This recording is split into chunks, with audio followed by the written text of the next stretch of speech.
मेरी अपनी दृष्टि ने मुझे कभी निराश नहीं किया है, इसलिए मैं हमेशा सभी ग्रंथों से दूर ही रहा, क्योंकि मैं खुद को अलग अलग चीजों से भरना नहीं चाहता था। सिर्फ एक चीज जो मैंने सीखी और जो मैं आज भी करता हूं, अगर मैं किसी चीज को देखता हूं या किसी इंसान को देखता हूं तो उसका अतीत, वर्तमान और भविष्य जान जाता हूं। मैं उन पर इतना ध्यान देता हूं। मैं ऐसे नहीं देखता। जब मैं देखता हूं तो अपना सब कुछ लगाकर पूरी तरह देखता हूं। अगर आप पर्याप्त ध्यान दें तो ऐसा कुछ नहीं जो आप नहीं जान सकते। तो कभी भी मेरे पास ग्रंथों को ढूंढने का कोई कारण या जरूरत नहीं रही। मैं सभी ग्रंथों का आदर और सम्मान करता हूं। मैं उनका विरोधी नहीं हूं। बात बस इतनी है कि मेरे पास कभी समय ही नहीं था। ये पूरी प्रक्रिया इस तरह शुरू हुई। जब मैं बहुत छोटा था, मुझे समझ आया कि मुझे कुछ भी नहीं पता। देखिए, अगर आप ये समझ जाते हैं कि आप नहीं जानते, अगर आपको पूरी तरह से ये एहसास होता है कि आप कुछ भी नहीं जानते, तो ध्यान देना स्वाभाविक होगा, क्योंकि आप सब कुछ जानते हैं। मैं इस आदमी को जानता हूं, इसे जानता हूं, इसे। आप बस कल्पनाएं कल्पनाएं और कल्पनाएं करते हैं। खैर, मैंने इसका अलग तरीके से उपयोग किया है, लेकिन अगर आप बिजनेस कर रहे हैं, अगर यह बिजनेस के इरादे से है, सारे अवसर सिर्फ एक ही इंसान की ओर जाते हुए दिखते हैं, किसी और की तरफ नहीं। ऐसा होने का सिर्फ एक ही कारण है कि वो कुछ देख पा रहा है जो दूसरे लोग नहीं देख पा रहे। ऐसा नहीं है कि वो दूसरों के लिए मौजूद नहीं है। कोई इसे देख पा रहा है और दूसरे नहीं देख पा रहे हैं। मूल रूप से एक लीडर का अर्थ होता है कि आप कुछ ऐसा देख पा रहे हैं जो दूसरे नहीं देख पा रहे। तो बिना किसी इरादे के ध्यान देना, बस ध्यान देना, इसी की कोशिश हम दोपहर में कर रहे थे। किसी खास चीज पर ध्यान न देकर बस ध्यान का अभ्यास करना। ध्यान देने का बहुत ऊंचा स्तर, जिसमें कोई केंद्र ना हो, लेकिन जब आप इसे केंद्रित करें तो किसी भी चीज को जान जाए। ऐसा ध्यान कुछ भी जानने से नहीं चूकता। तो मैंने हमेशा अपने ध्यान को ऊंचा उठाने और तेज बनाने पर ध्यान दिया। कभी भी कुछ याद करने पर ध्यान नहीं दिया, क्योंकि आप जो इकट्ठा करते हैं वो आप नहीं हैं। मूल रूप से आप अपने होने के बारे में सिर्फ इसलिए जानते हैं क्योंकि आप फिलहाल थोड़ा ध्यान दे पा रहे हैं। मान लीजिए आप सो जाएं और आपका ध्यान खो जाए, तो आपको यह भी नहीं पता होगा कि आपका अस्तित्व है। इसलिए आपके अस्तित्व का आधार ही ध्यान है, और इस ध्यान को किसी भी चीज का बंधक होने की जरूरत नहीं है। आपको बस अपने ध्यान को तेज करना होगा। देखिए, अगर आपके हाथ में चाकू हो तो यह जरूरी नहीं कि आप इससे बस सेब ही काटें। अगर आपके पास काफी तेज चाकू है तो आप इसे कुछ भी काट सकते हैं, लेकिन महत्वपूर्ण बात यह है कि चाकू काफी तेज होना चाहिए।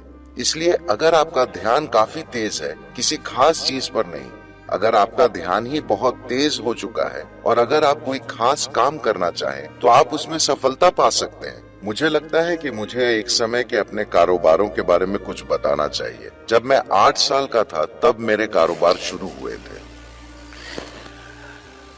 मेरे अंदर एक अजीब तरह का गर्व था, इसलिए मैंने कभी अपने माता पिता से जेब खर्च के लिए 1 रुपया भी नहीं लिया। मैंने 6 या 7 साल की उम्र में ही पैसे कमाने शुरू कर दिए थे। 8 साल की उम्र में मैं एक कुशल कारोबारी बन गया था। मैं सरल चीजें करता था, और आज भी मैं मैसूर में जाना जाता हूँ क्योंकि मैं लोगों के घरों से सांप पकड़ता था। अगर मैं एक सांप पकड़ता तो वो मुझे 25 रुपए देते। 60 के दशक में एक 7 से 8 साल के लड़के के लिए 25 रुपए लाखों के बराबर थे। मैं खुशी से झूमता था। वहां पर एक भोजन शोध संस्थान था, CFTRI। हर शनिवार की दोपहर मैं वहां जाता था। मैं 4 से 5 सांप पकड़ता था और वे उन्हें नापते थे। मुझे ऐसे दिखाना पड़ता था, अगर वे 3 फीट से ज्यादा लंबे होते तो मुझे 50 रुपए मिलते, और अगर 3 फीट से कम होते थे तो 25 रुपए मिलते थे। एक दोपहर में मैं 100 से 150 रुपए कमा लेता था। मुझे नहीं पता कि आप कल्पना कर सकते हैं या नहीं, 60 या 70 के दशक में 8 से 10 साल के बच्चे के लिए 150 रुपए आज लाखों डॉलर्स की तरह है। ये रकम बहुत बड़ी थी और मैं हर जगह जाता था, जो भी चीज मेरे रास्ते में आ जाए। मुझे आपको अपने एक छोटे बिजनेस के बारे में बताना चाहिए, जो एक बड़ा बिजनेस बन गया। अपनी यूनिवर्सिटी के बाद, जहां मैंने कुछ नहीं सीखा पर पास हो गया, बस एक चीज थी कि तब तक मैं अपनी मोटरसाइकिल पर पूरा भारत घूम चुका था। जब मैं भारत के बॉर्डर तक पहुंचा तब मुझसे अचानक मेरे ड्राइविंग लाइसेंस के अलावा किसी चीज की मांग की गई। मुझे ये भी नहीं पता था कि पासपोर्ट जैसा कुछ होता है। देखिए, आज की तरह नहीं था। आज हर 3-4 साल के बच्चे को पता होगा कि उसके पास पासपोर्ट होना चाहिए। मेरी उम्र 20 साल से ज्यादा थी, लेकिन मुझे नहीं पता था कि पासपोर्ट होना चाहिए। मैं बॉर्डर पर पहुंचा और फिर उन्होंने कहा, आपका पासपोर्ट कहाँ है? मैंने कहा, क्या? मेरे पास ड्राइविंग लाइसेंस है। वे बोले, नहीं, पासपोर्ट होना जरूरी है। फिर मैं नेपाल बॉर्डर से वापस मुड़ा और मोटरसाइकिल पर वापस आ गया। मेरा सिर्फ एक ही सपना था कि मैं मोटरसाइकिल पर दुनिया भर की सैर करूं, इसलिए मैं कुछ करना चाहता था। मैंने एक तरह की खेती शुरू की, व्यवसायिक खेती। मैं पैसे कमा रहा था। मैंने सोचा कि मैं 2 साल तक करूंगा और फिर चल पड़ूंगा, लेकिन इसी दौरान मेरे बिजनेस अलग अलग तरीकों से बढ़ने लगे। मैं यही सब कर रहा था और फिर पास ही एक इंडस्ट्री शुरू होने वाली थी। वे एक वाटर ट्रीटमेंट प्लांट लगाना चाहते थे। मैं उस व्यक्ति को जानता था जो इसकी देखरेख कर रहा था। मैं वहां गया और उससे मिलने के लिए उसके ऑफिस में बैठा था। वे वाटर ट्रीटमेंट प्लांट के बारे में बात कर रहे थे। मैंने उनकी बातें सुनी। वे ड्राइंग देख रहे थे। मैंने पूछा, क्या मैं ये करने के लिए आवेदन दे सकता हूँ, क्योंकि ये मेरे खेत के पास है? वो बोला, नहीं नहीं, ये बहुत पेचीदा है। मुंबई और बैंगलोर से कुछ एक्सपर्ट आएंगे और करेंगे, तुम नहीं कर सकते। मैंने कहा, मुझे एक मौका दीजिए, देखते हैं। मैंने उससे फाइल ले ली। मैं वापस आया और सब कुछ पढ़ा। फिर मैं 3 दिन बाद उसके पास गया और बोला, मैं ये कर सकता हूँ। वो बोला, ऐसा मत करो, तुम मेरे दोस्त हो, मैं ऐसा नहीं कर सकता। मैंने कहा, नहीं, बस मुझे टेंडर भरने दीजिए। उन दिनों नव कर्नाटक बुक स्टॉल हुआ करते थे। वे बस रूसी किताबें बेचा करते थे। वहां बड़ी साहित्यिक किताबें मिलती थीं।